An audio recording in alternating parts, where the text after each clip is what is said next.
Good afternoon, folks. Welcome back to the Philosophy for Philistines channel, also known as Politics for Plebeians, with your host, Bill Reimer. Today I'd like to talk about getting to the reality and the bedrock of things.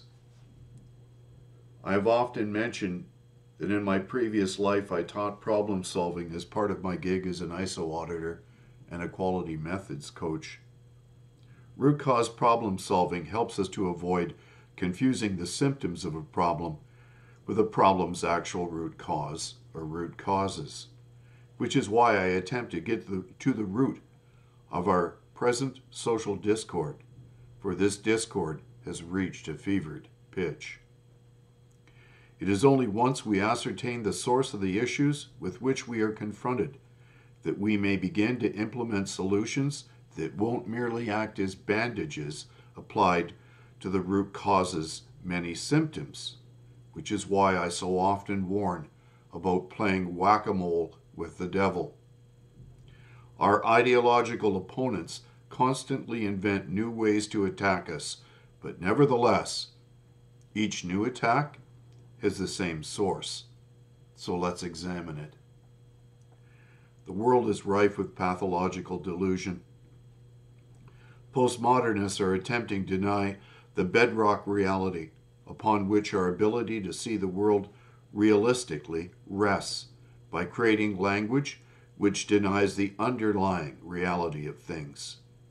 It is interesting to note that this delusion is shared among those who believe that the state ought to exercise unconstitutional power aimed at crushing our civil liberties. Yet the system of limited government, which we inherited from our ancestors, prohibits such. They knew that power corrupts, and that absolute power corrupts absolutely. Every single toxic idea currently promoting a radicalized socio-economic and cultural agenda is infecting society through the government. And to these radicals, there is no goal other than power. They demand that truth itself, indeed reality itself, be subjected to their lustful quest for power. And it is state-funded institutions, such as the Academy, which have deliberately hired postmodern and neo-Marxist professors to train yet another generation how to advance their toxic cultural revolution. Communism, democratic socialism, fascism, and Nazism increase the size of the state until the state will control virtually everything. So a heads up to those misinformed folks who falsely think that conservatives and libertarians want to increase state control. You ought to inform yourselves. Getting the state out of every cloying aspect of our lives is in fact anti-fascistic. We seek to put you back in charge of your own life by reducing the influence of big government on it. Are you so weak, naive, juvenile, and incompetent that you actually wish to surrender your autonomy to those who constantly betray your trust? In a piece by Mark Bonakoski entitled Solving Canada's International Woes with Mutual Recognition, Mark writes, Canada's economy loses $200 billion a year through internal trade barriers thrown up by the provinces, a situation the Macdonald-Laurier Institute says can be remedied by mutual recognition.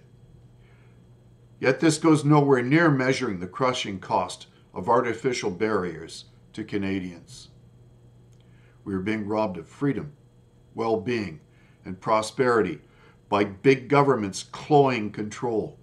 Control which is otherwise known as democratic socialism. I need to remind people that so-called democratic socialism is nothing less than a staging point along the road to communism. Nothing exceeds the atrophying decline in the vigor, health, and effectiveness of a society's traditional institutions than that which is being caused by democratic socialism's march to create an all-encompassing state. Nothing. To save society, we must limit government once again, or watch our culture collapse under the weight of bureaucracy and incessant state meddling.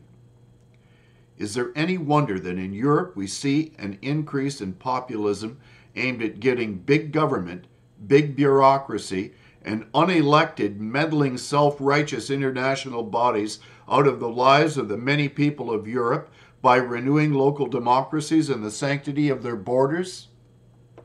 I find it both amazing and amusing that the EU, NATO, WEF, and the UN, organizations which constantly meddle in sovereign nations' governance and laws, act shocked when the citizens of sovereign countries make their position clear by democratically taking back their own sovereignty.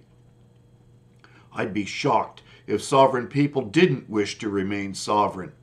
And for those who call such people fascists, you might wish to remember that it was fascism which attempted to break down the borders between nation states while undermining each nation state's laws to unite all of Europe under the banner of fascism.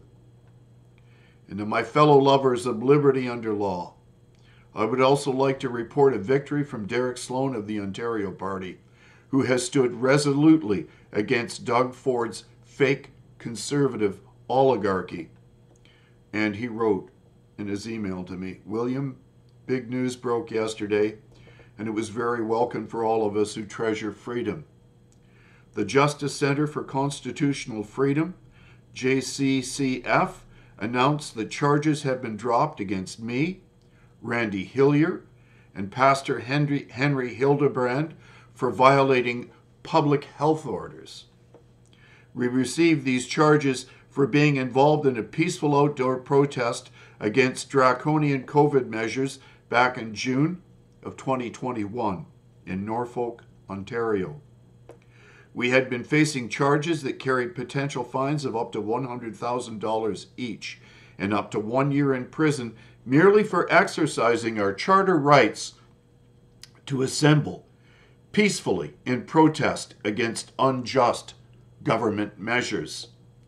Thanks to the work of our excellent lawyers at the JCCF, the Crown stated that continued prosecution was no longer in the public interest. While this is great news, the fact that we were charged in the first place was never in the public interest, but was the fruit of status government overreach by aspiring tyrants like Doug Ford and Justin Trudeau.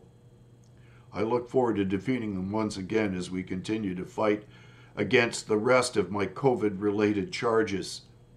These globalist elites who exert their sinister plans to crush freedom through corrupt and compromised politicians like Ford and Trudeau aren't finished with us yet. We must remain ever vigilant in the cause for liberty. One important thing you can do right now is to support the Ontario Party by committing to attend our Ontario Revival fundraiser on Saturday, October the 1st at the Polish Hall in Burlington from 6 to 9 p.m. I will be speaking there, and so will the Freedom Convoy organizer and Ontario Party candidate, Tom Marazzo. We will also be joined via live video link by Pastor Artur Pawlowski, freedom fighter extraordinaire, who will be taking questions from the audience. Tickets are $200 for this great event, which will be an outstanding chance to support freedom in Ontario while enjoying a great meal and wonderful company. Buy your tickets now. Can't wait to see you there. God bless you and God bless Ontario. Derek Sloan, leader of the Ontario Party, and the website linked here. And one more final thought from me. Oligarchies, both at home and abroad, cannot serve the interest of free people. And if the oligarchs refuse to permit us to live at liberty, we must take back our freedoms or die trying. God bless all who hope for the kind of renewal we just saw take place in Italy. And a word from my fellow Peace, Order, and Good Governance member, Richard Courtemanche. Many years ago, I used to say, why don't strong democratic nations act against despots? And the response was that one couldn't interfere with another country's sovereignty. What a joke, says Richard. Wise words, Richard. Since we all we see today, is interference. God bless you all. There's things to consider and pray about on this 27th of September. Have a great afternoon.